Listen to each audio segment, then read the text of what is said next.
Hello friends, welcome to my YouTube channel Ritu GK GS study Adda. Friend, आज हमारी physics की तीसरी क्लास है, तो आइए चलते हैं अपने टॉपिक पर।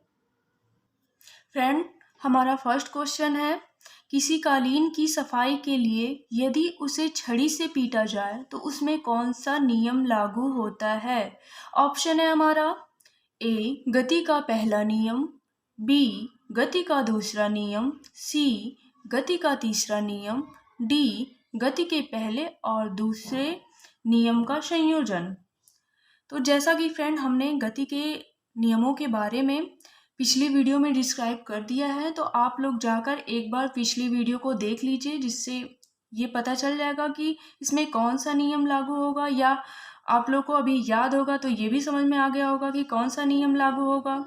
तो आइए हम बताते हैं फ्रेंड, इसमें हमारा सही ऑप्शन है ए वाला, गति का पहला नियम है। ये क्वेश्चन देखिए हमारा फ्रेंड कितना मोस्ट इम्पॉर्टेंट है, जो एसएससी 2011 और 2013 में पूछा जा चुका है। अब आइए फ्रेंड चलते हैं हम नेक्स्ट क्वेश्चन पर। सड़क पर चलने की अपेक्षा बर्फ पर चलना कठिन है क्योंकि। ऑप्शन है हमारा बर्फ सड़क से सख्त होती है, बी सड़क बर्फ से सख्त होती है, सी जब हम अपने पैर से धक्का देते हैं तो बर्फ कोई प्रतिक्रिया व्यक्त नहीं करती, डी बर्फ में सड़क की अपेक्षा घर्षण कम होता है। तो हमारा सही आंसर है फ्रेंड डी वाला ही, बर्फ में सड़क की अपेक्षा घर्षण कम होता है।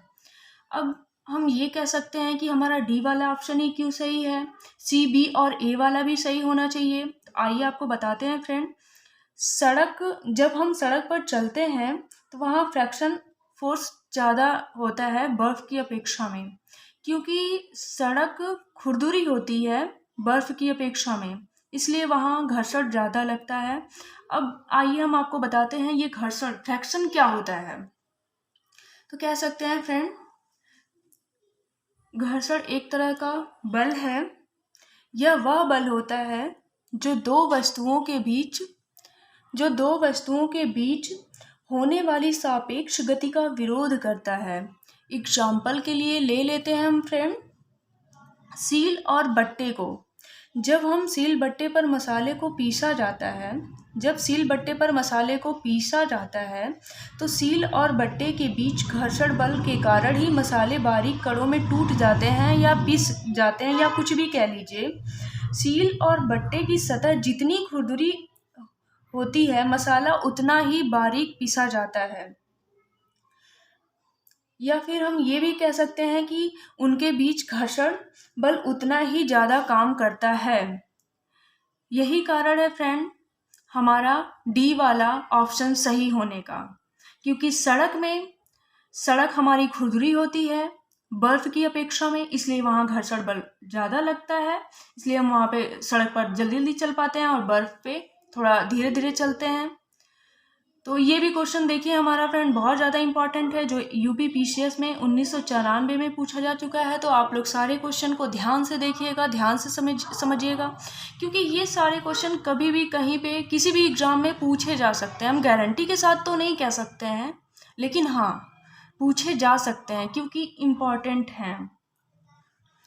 आइए नेक्स्ट क्वेश्चन पर चलते हैं। लोहे की कील पारे में क्यों तैरती है जबकि यह पानी में डूब जाती है।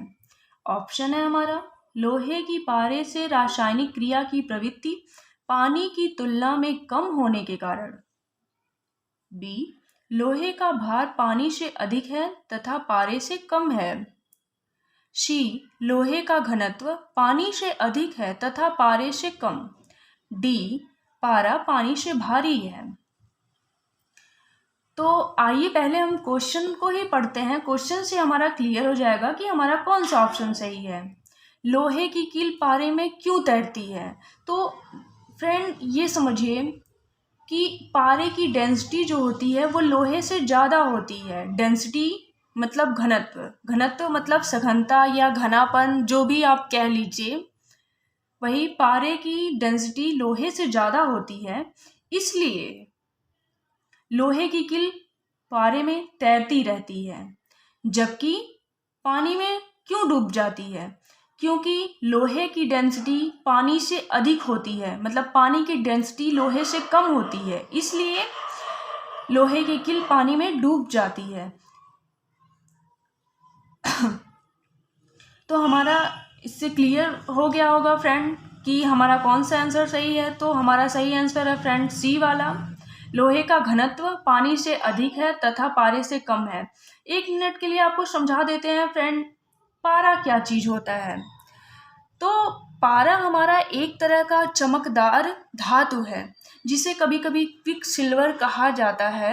यह अत्यंत मतलब बहुत ही दुर्लभ तत्व है और इसकी डेंसिटी ज़्यादा होती है लोहे की अपेक्षा में, मतलब लोहे से ज़्यादा होती है। तो आपको तो इसका आंसर क्लियर हो ही गया होगा फ्रेंड। अगर आप लोग सेटिस्फाई हो रहे हैं मेरे क्वेश्चन से तो प्लीज़ एक बार लाइक ज़रूर करिएगा, कमेंट में भी बताइएगा कि मैं सेटिस्फाई हूँ। तो आइए देखिए, ये भी क्वेश्चन हमारा वेरी मोस्ट इम्पॉर्टेंट है, जो यूपी पीसीएस 1994 में पूछा जा चुका है। आप लोग ये भी क्वेश्चन ध्यान से देखिएगा। अब चलते हैं फ्रेंड हम लोग न्यू क्वेश्चन पे, आई मीन नेक्स्ट क्वेश्चन पे। एक नदी में चलता हुआ जहाज समुद्र में आता है, तब जहाज का स्तर, ऑप्शन है हमारा ए पहले जितना होगा, बी थोड़ा ऊपर आएगा, सी वाला थोड़ा नीचे आएगा, डी ऊपर या नीचे होगा, जो उसमें पड़े हुए भार पर निर्भर करता है। तो हमारा सही ऑप्शन है फ्रेंड थोड़ा ऊपर आएगा। अब आपके दिमाग में ये बातें आती हैं कि हमारा बी वाला ऑप्शन ही क्यों सही है, ए वाला भी सही होना चाहिए, सी वाला भी होना चाहिए, डी वाला भी होना चाहिए। तो आपको बताते हैं फ्रेंड, चलिए। जब नदी के जल की तुलना में, ध्यान से आप लोग सुनिएगा, नदी के जल की तुलना में समुद्री जल की सघनता डेंसिटी अधिक होती है। यही कारण है कि नदी के जल की तुलना में जहाज पर समुद्री जल द्वारा किया गया उत्प्लावन काफ़ी अधिक होता है और समुद्र के जल में प्रवेश करते ही जहाज का स्तर ऊपर उठ जाता है। आप एक लाइन में भी ये कह सकते हैं, नदी के जल की तुलना में समुद्र के जल का डेंसिटी ज़्यादा होता है, इसलिए जब एक नदी में चलता हुआ जहाज समुद्र में आता है, तब जहाज का स्तर थोड़ा ऊपर हो जाता है। तो ये हमारा क्वेश्चन क्लियर हो गया फ्रेंड। ये भी क्वेश्चन हमारा बहुत ज़्यादा इम्पॉर्टेंट है, जो सीडीएस 2004 में पूछा जा चुका है। आप लोग इस पर भी ध्यान दीजिएगा, सारे क्वेश्चन वेरी मोस्ट इम्पॉर्टेंट हैं। अब आइए हम लोग चलते हैं नेक्स्ट क्वेश्चन पे, नेक्स्ट एंड लास्ट क्वेश्चन। जब एक ठोस पिंड को पानी में डुबोया जाता है तो उसके भार में ह्रास होता है। यह ह्रास कितना होता है? ऑप्शन है हमारा ए विस्थापित पानी के भार के बराबर, बी विस्थापित पानी के भार से कम, सी विस्थापित पानी के भार से अधिक, डी विस्थापित पानी के भार से संबंधित नहीं। तो हमारा सही ऑप्शन है फ्रेंड विस्थापित पानी के भार के बराबर। फ्रेंड ये क्वेश्चन हमारा आर्किमिडीज के सिद्धांत के अनुसार सॉल्व होता है।